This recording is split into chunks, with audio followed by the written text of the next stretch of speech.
Writer's block. Wow, that's a big one. And it's quite expansive as well, if you look at it deeply enough.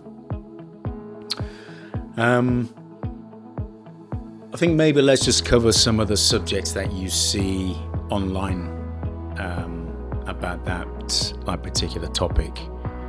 Anything from taking a break, going for a walk, sketching out some notes, all of those things. I mean, yes, it's all wholesome advice. But I think what people need to recognize is that when you're trying to work through a certain project, whether it's writing or any kind of, say, like creative project, you're likely to hit points that, you feel stalled or stuck. And that's fine. You need to consider those points as part of the process. You can't always have a waterfall of ideas coming through your brain every single second of the day. I'm a bit of an interesting one. I will often think quite a lot about what I do, as I think lots of people also do. And very often I'll go to bed at various times of the night. It fluctuates depending on travel and things, but whatever time I go to bed, and regardless of how exhausted I am, I'll probably wake up at 3 or 4 o'clock in the morning because my mind's running overtime. There's other like physiological, if I can get the words out. There's other physiological factors that cause us to wake up at night, I know. But there's a process where your brain is certainly more active, and then when those ideas seem to take over, then yes, you can get elements of then like consciousness. But I think the thing I will say is, read the advice, bear it in mind, but just consider you might be different to the person who's written that advice. Different things work for like different people.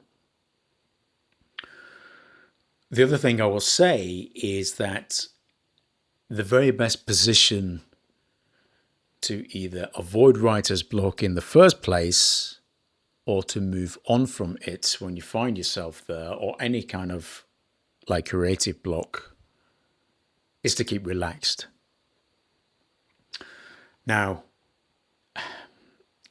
again, when we all think about this, the more tense and stressed we get, the less creative we can be. We'll all have been there in some way, shape, or form. Extreme examples are stage fright. 1 minute, a person is absolutely fine talking to other people. The next minute, they're on stage about to give a speech or performance, and they completely freeze up. Well, that's because the tension, builds up. The self-awareness goes on overload. Other issues come into the mindset of, do they look right? Are they good enough to be there? Are they ready to perform?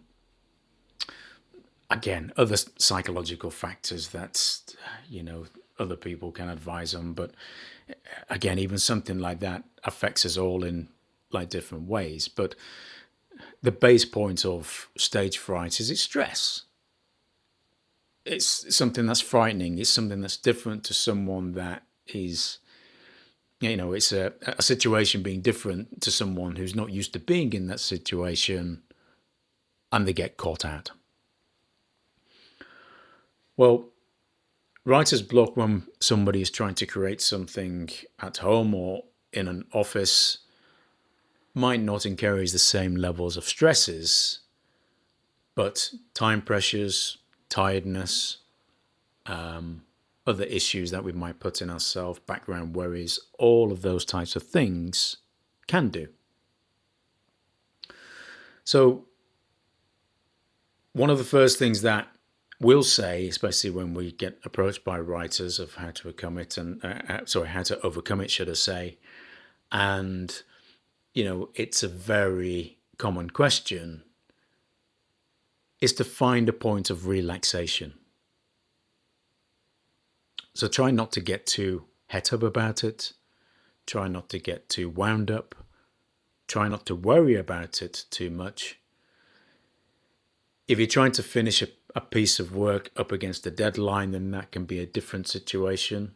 You can look for ways as to avoiding being in those tight time spots in the future.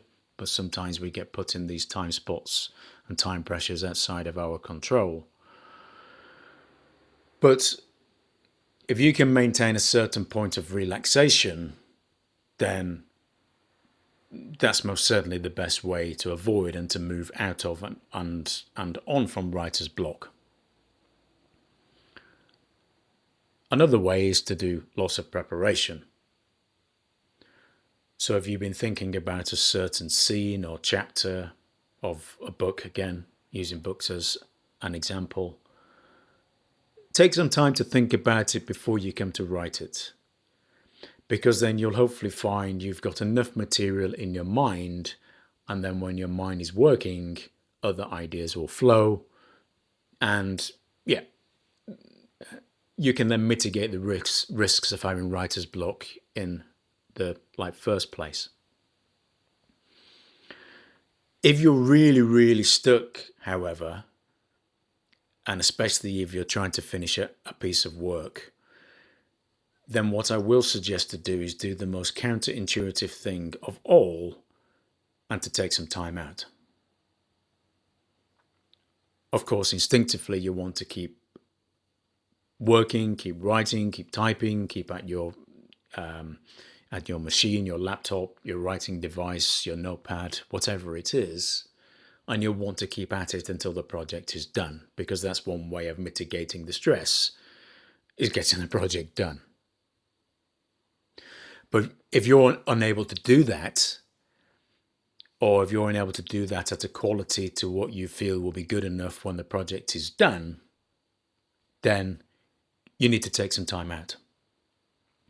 And therefore, looking at some very in-depth relaxation exercises, some that you can find or some that you can design yourself, will be your best option.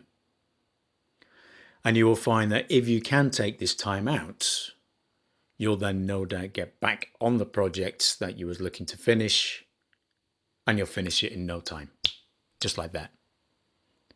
Because you've relaxed, you've let your creative ideas flow, and yes, everything will then come together, and you'll finish that chapter in an hour or two of that particular point.